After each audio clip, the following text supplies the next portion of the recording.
going to oppose that petition. We believe that that conviction should be vacated. Also, in addition, our investigation has led us to believe that the person who really did assist Tammy Vance in killing Mr. Harris is a woman named Sarah Lucas Rydell, who was the daughter of Tammy Vance. I'm announcing today that we have already filed charges against Ms. Rydell for facilitating that first-degree murder, and that agents of our office went to Oklahoma, where she currently resides, placed her under arrest, and our office is now actively pursuing her extradition from Oklahoma to Shelby County for trial.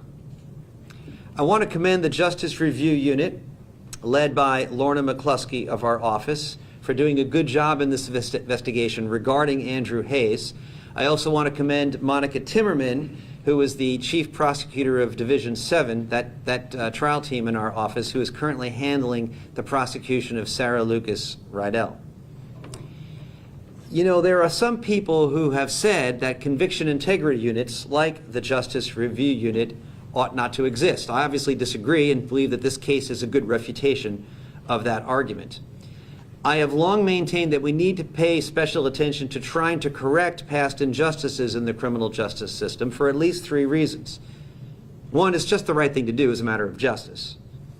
Second, it restores confidence in the fairness of our criminal justice system on the part of the wider community, whose help we absolutely need in the form of providing tips, reporting crimes, serving as witnesses, if we are to continue the downward trend in crime that we've enjoyed these past 7 quarters. And third, because if the wrong person is behind bars, then the right person is out there somewhere, and we need to hold them accountable. This case, I believe, is a good example of that third reason for having a unit like the Justice Review Unit. Thanks to their work, we are both assisting in righting a wrong against Mr. Hayes, but also bringing the right person to justice. You know, as a DA office, our duty is to follow the facts, even if they do challenge past outcomes. Justice isn't just about getting convictions, it's about accountability in the wider sense. Whether we're seeking a conviction or confessing past error, our commitment is always the same: to the truth based on facts and evidence, and to justice based on the law. Now, I need to caution you that because there is a currently pending open prosecution against Ms. Lucas Rydell, I won't be able to get into the evidence regarding that case. What I can tell you as a general matter is that there is new evidence, and that all the evidence, old and new taken together, is specific and makes us confident that we'll be able to prove guilt beyond a reasonable doubt.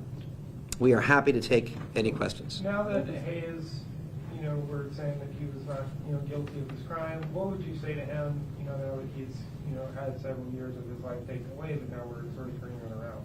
Well, of course we regret that, right? I mean, it is an injustice. Any wrongful conviction is to be regretted, and we certainly regret what has happened to him. What was the evidence at Mr. Hayes' trial that convicted him, if we are not saying that he was wrongfully convicted? Well, I guess the main evidence was the fact that Mr. Hayes did confess. We believe that was a wrongful, false confession. It was the product of a 27-hour interrogation of a person who was intellectually disabled, whose IQ was below 70. Andrew Hayes' IQ? Andrew Hayes, yes.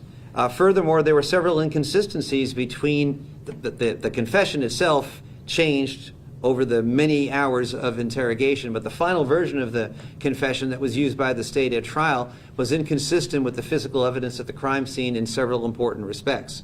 So, for example, he said there was no blood, there was plenty of blood. He talked about it being in an upstairs apartment, was on the ground floor. He talked about hitting the victim on the back of the head with a hammer. There was no such injury on the back of the head, et cetera, et cetera. I will also point out, and this is all a matter of public record, that the original trial, Tammy Vance testified and said that Andrew Hayes did not assist her, that it was her daughter that did so. What was the connection between Hayes and Vance? Like, how did they know each other? Like, well, so, we're not sure that they knew each other prior to the murder, but sometime after the murder, the evidence seems to suggest, at least from the original trial, that Tammy Vance moved into the same apartment where there were a number of people all sharing housing, and Andrew Hayes happened to be one of those people. He happened to simply be present, giving somebody a ride to the police station when Sarah Lucas and Tammy Vance were called into the police station for questioning. I will point out, just to be clear as to my answer to the Lucas's question, it is counterintuitive to think that anyone might ever do anything like falsely confess. But it is nonetheless the grim reality that false confessions do happen. There are a number of instances where that has been proven to be the case, and where they do happen, they tend to be correlated with things like prolonged interrogation sessions and a vulnerable defendant, either an underage defendant or, in this case, an intellectually disabled defendant. And I think this is a useful cautionary tale about that. I'm not saying that most confessions are false. I'm sure most confessions are valid, but it is something that we need to be mindful of. Was this an interrogation that was conducted by Memphis Police? It was. Will there be any looking back at that on how that was We're not- already happened? We're not focused on that. We're focused on two things: righting the wrong regarding Andrew Hayes and bringing to justice the person that we think is responsible for assisting Tammy Vance in that murder. What was Vance's relationship to the victim? Are you allowed to say that? Don't tell me about Sarah. Yeah, I mean, the public record from the original trial indicated that she was his girlfriend and at various times was living with the victim. You said that physical evidence was incongruent with Mr. Hayes's confession and testimony in that confession. What responsibility do prosecutors have when it comes to those incongruencies and presenting those at a trial? I mean, that's a good question. You know, I think going forward, our office is going to be very mindful of the fact that sometimes confessions can be false. Usually they're not. I don't want to overstate it. Most confessions are valid. They're very useful information in our prosecutions, and we will continue to use them. But we need to be mindful that there are certain factors that might be red flags. And talk about the dangers of a false confession. You know, this is a convicted killer that's not convicted. A person who killed someone who's, you know, on the lam right now, and we have someone who's wrong. Like, the danger of that, the killer is still out there. That's Yeah. dangerous. I mean, I think that's right. And it goes to that third reason I was giving for having something like the Justice Review Unit, a conviction integrity unit, because when we have a false confession, or any of the other things that sometimes lead to wrongful convictions, like witness misidentification or problems with forensic evidence, or all the things that tend to lead to wrongful convictions, including false confessions, we have that problem. That the wrong person's behind bars and the right person is still out there. Now, depending on the facts, that person could still be committing more crimes. So there's a real public safety need for us to get these things right and to fix these problems when we've uncovered indications. Now, whether that's true in this case or not, nonetheless, when the wrong person's behind bars, the right person still hasn't been held accountable. This may speak to the evidence that was found, so maybe you can't say anything, but you also mentioned that Tammy Vance had confessed as well, right? So on one hand, we have two people that confess, but one is false, the other is not. So what is kind of the difference? Well, I would say one thing, that the trial record from the original trial, the public record, the publicly available information, doesn't have any inconsistencies between the physical evidence at the crime scene and the confession in the case of Tammy Vance that were present in Mr. Hayes. You said we're waiting to bring Sarah Lucas here. When can we expect her to be brought here, and what's the next steps as that starts moving forward? Yeah, that's a very good question. We're trying to move things along as quickly as possible out of courtesy to the law enforcement folks over in Oklahoma. Ms. Timmerman, do you have any answer to that? We are hopeful. Our office, we have prepared all the paperwork that was required of us, and I believe that has been transmitted to the state AG's office that gets the governor's warrant that they will then transmit to Oklahoma. My hope is that she will be here by the end of the month. But it may be into February before she gets here. She has been charged in Oklahoma with the fugitive from justice case, And from the time that that happens, we have 90 days to get her here. She was charged with that in December. And I think her next court date on that is March 1st in Stevens County, Oklahoma. But we are hopeful to have her back in Shelby County prior to that date. Has Ms. Rydell been cooperative with the investigation? Not particularly. She Has not agreed to waive extradition. Right. She hasn't agreed to waive extradition, and she has not given a statement in her case. Going back to Mr. Hayes, you said that the Tennessee Innocence Project is representing him. I would imagine that this is some sort of collateral review case.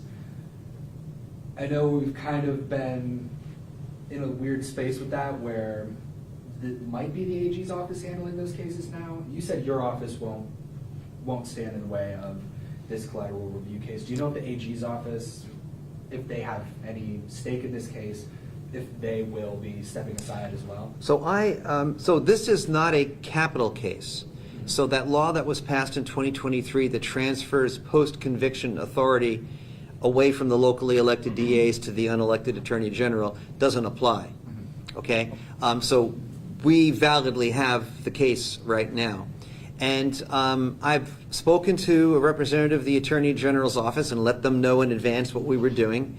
You know, as a general rule, unless there is some problem with jurisdiction, generally the Attorney General's office will not try to appeal cases where we have agreed. And I am hopeful that that will be the case here.